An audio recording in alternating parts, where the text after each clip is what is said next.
কিয়ামতের আগে মুমিনের স্বপ্ন সত্যে পরিণত হবে। আল্লাহ রাসূল সাল্লাল্লাহু আলাইহি সাল্লাম বলেছেন যে শেষ জামানায় মুমিনের স্বপ্ন সত্য পরিণত হবে, বাস্তবে পরিণত হবে। কিয়ামতের আগে মুমিন যেটা স্বপ্ন দেখবে সেটাই বাস্তবে হইতে দেখবে, যেটা স্বপ্নে দেখবে সেটাই বাস্তবে হইতে দেখবে। এটাই শেষ জামানায় হবে। স্বপ্ন এরকম আল্লাহ রাসূল সাল্লাল্লাহু আলাইহি সাল্লাম বলেছেন যে মুমিনের স্বপ্ন নবুয়তের ৪৫ ভাগের ১ ভাগ। নবুয়তকে যদি ৪৫ ভাগ করা হয় তার ১ ভাগ হচ্ছে মুমিনের স্বপ্ন। এরকম মুমিনের স্বপ্ন শেষ জামানায় মুমিনের স্বপ্ন সত্যে পরিণত হবে। সত্য আল্লাহ রাসূল সাল্লাল্লাহু আলাইহি সাল্লাম বলেছে স্বপ্ন হচ্ছে ৩ প্রকার।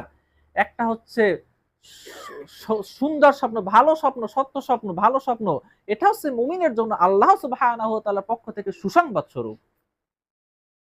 আরেকটা হচ্ছে খারাপ স্বপ্ন, যেটা অন্তরে দুশ্চিন্তা, হাজান, দুশ্চিন্তা নিয়ে আসে। সেটা হচ্ছে আল্লাহ রাসূল সাল্লাল্লাহু আলাইহি ওয়াসাল্লাম, সেটা হচ্ছে শয়তানের পক্ষ থেকে। আরেক প্রকার স্বপ্ন হচ্ছে মানুষ যেটা দিনের বেলা চিন্তা করে, অতিমাত্রায় চিন্তা করে, সেটাই সে স্বপ্নে দেখে। এই ৩ প্রকার স্বপ্ন। অতএব তোমরা যদি স্বপ্নে কিছু অনাকাঙ্ক্ষিত বা খারাপ কিছু, অযাচিত কিছু দেখো, তাহলে তোমরা তাড়াতাড়ি ঘুম থেকে উঠে ২ রাকাত সালাত আদায় করবে এবং আল্লাহর কাছে আশ্রয় প্রার্থনা চাইবে, ২ রাকাত সালাত আদায় করবে এবং এই স্বপ্নটা কারো কাছে বলবে না। খারাপ স্বপ্ন কিন্তু কারো কাছে বলবে না, যেটা দুশ্চিন্তা আছে, যেটা শয়তানের পক্ষ থেকে, এটা তোমরা কারো কাছে প্রকাশ করবে না। এটা হচ্ছে মুমিনের শেষ জামানায় এটা হবে, সংগঠিত হবে।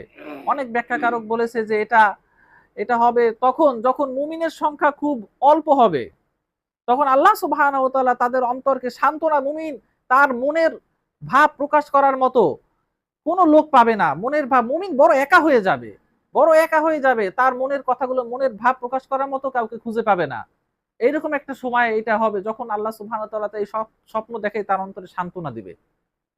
আবার কেউ কেউ হাদিসের ভাষ্যকার বলেছে যেটা হচ্ছে গিয়া ঈসা ইবনে মারিয়াম আলাইহিস সালাতু ওয়াস সালামের আগমনের সময়, যখন আল্লাহ সুবহানাহু ওয়া তাআলার ইচ্ছায় অনেক বরকত হবে, মুমিনের সংখ্যা বৃদ্ধি পাবে, অনেক মুমিন, তখন সাচ্চা সাচ্চা মুমিন তৈরি হবে, তখন মুমিনদের ভিতরে কোনো ভেজাল থাকবে না, তখন তাদের স্বপ্নগুলো সত্যে পরিণত হবে। আল্লাহ রাসূল সাল্লাল্লাহু আলাইহি ওয়াসাল্লাম আরো বলেছেন, যেই ব্যক্তি দুনিয়ার বুকে কথাবার্তায়, লেনদেনে, আচার আচরণে যত বেশি সত্যবাদী হবে, তার স্বপ্ন তত বেশি সত্যে পরিণত হবে। বাহ্যিকভাবে দুনিয়াবী ক্ষেত্রে যত বেশি মানুষের সাথে সত্যবাদী হবে, তার স্বপ্ন তত বেশি সত্যে পরিণত হবে।